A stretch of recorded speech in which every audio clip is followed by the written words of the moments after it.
Data संशोधन bill को लेकर इंडिया गठबंधन ने की प्रेस वार्ता। Delhi press club of India में इंडिया गठबंधन ने संयुक्त प्रेस वार्ता कर पत्रकारों को संबोधित किया, जिसकी अध्यक्षता कांग्रेस के सीनियर लीडर व सांसद गौरव गोगोई ने की और अपनी बात रखते हुए कहा, जिस तरह से सरकार ने डाटा संशोधन बिल सदन में पेश किया और उसे पास भी कर दिया, ये कहीं ना कहीं मीडिया और सोशल मीडिया और आम जनता के लिए बहुत खतरनाक है। जब हमें कोई राइट टू एक्ट के जरिए खबर मिलती है तभी हमें पता चलता है कि कोई बड़ा घोटाला हो गया है। पत्रकारों से बात करते हुए कहा, जिस तरह से सरकार डाटा संशोधन एक्ट लेकर आई है यह बहुत ही गलत है। ब्यूरो रिपोर्ट, राष्ट्र सर्च न्यूज दिल्ली, देश की आवाज। एक जॉइंट पिटीशन जिसमें जो सबसे महत्वपूर्ण बात है कि डिजिटल डेटा प्रोटेक्शन एक्ट ने भारत के पार्लियामेंट में पास हुए राइट टू इंफॉर्मेशन एक्ट की धज्जियां उड़ा। It has devastated another act passed by the parliament, which is the Right to Information Act. There is a particular section in the Right to Information Act. It is called Section 8(1), जिसमें ये कहा गया है कि अगर right to information application में ऐसी कोई जानकारी मांगी गई है जिसका पब्लिक इंटरेस्ट के साथ कोई संपर्क नहीं है, तो ऐसी सूचना देना अनिवार्य नहीं। लेकिन अगर पब्लिक इंटरेस्ट में है तो पर्सनल इंफॉर्मेशन हो सकता है, किसी व्यक्ति का नाम हो सकता है, बट आपको देना पड़ेगा।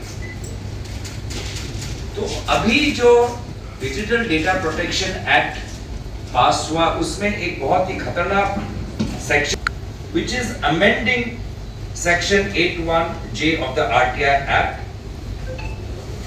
and now it says nothing, notwithstanding anything contained in this act, there shall be no obligation to any citizen information which relates to personal information.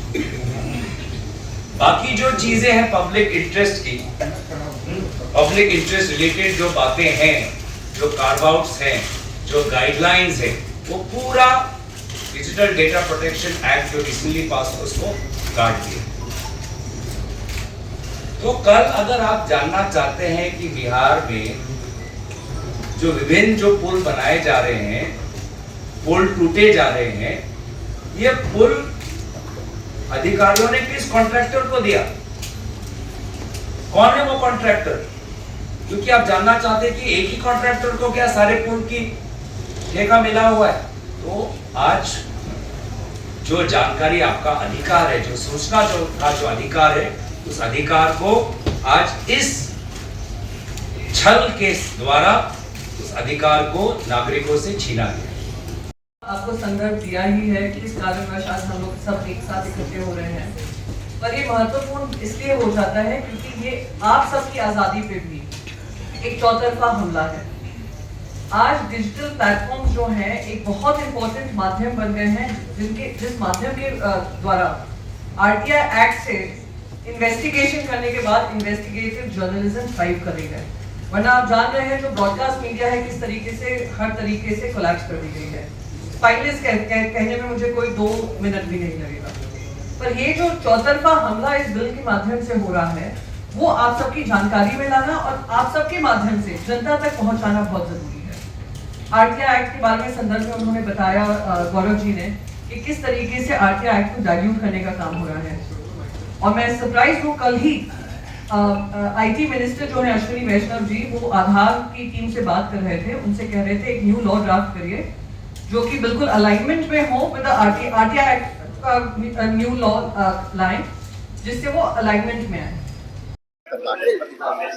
लोगों की निजता उससे खत्म हो जाएगी, सूचना पाने का जो अधिकार है उसको प्रभावित होगा, और जो छोटे पत्रकार जो कुछ इन्वेस्टिगेशन करके सूचनाएं ले आते हैं उन सबको इससे काफी उस पर बुरा असर पड़ेगा। तो यही सब हम चाहते हैं कि इस पे पहले ही सुधार सरकार को कर लेना चाहिए था, लेकिन जेपीसी के अंदर अपोजिशन के लोगों की राय जो थी वो कोई उन्होंने सुनवाई उसकी की नहीं, मानी नहीं गई।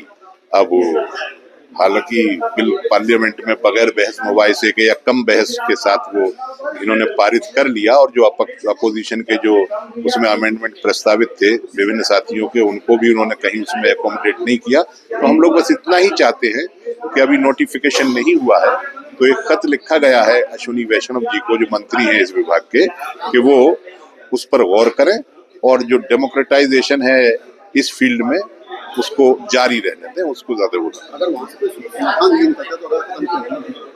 अगला कदम कुछ भी हो सकता है, वो रणनीति तय की जाएगी। और अभी कुछ साथी ये भी सोच रहे हैं कि उसके खिलाफ कोर्ट भी जाया जाए। सर, इंडिया गठबंधन जो है सुप्रीम कोर्ट गया है वक्त को लेके, सरकार ने भी कैविएट दायर कर रखी है। नहीं, कैविएट दायर करना वो तो सरकार का अधिकार है, उसने कर दी। लेकिन इंडिया गठबंधन नहीं, इंडिया गठबंधन के कुछ साथी हमारे गए हैं कोर्ट में, तो कोर्ट से हमें उम्मीद है कि बेहतर फैसला देगी कोर्ट। जो सरकार ने नजरअंदाज किया है विपक्ष के जो तर्क थे पार्लियामेंट के अंदर, उनको कहीं एकोमोडेट नहीं किया, जेपीसी के अंदर कोई उनकी राय को एकोमोडेट नहीं किया गया, तो मुझे लगता है कि अब कोर्ट ही रास्ता बचा था, तो हमारे साथी ने ठीक किया है उन्होंने। ऐसे ही अपने क्षेत्र में अपने आसपास की खबरों, देश दुनिया की ताज़ा तरीन सभी खबरों को देखने के लिए देखते रहिए राष्ट्र सर्च न्यूज़ चैनल। खबरों की लेटेस्ट अपडेट पाने के लिए हमारे चैनल को लाइक व सब्सक्राइब करना ना भूलें और कमेंट के द्वारा खबर के प्रति अपनी राय जरूर दें।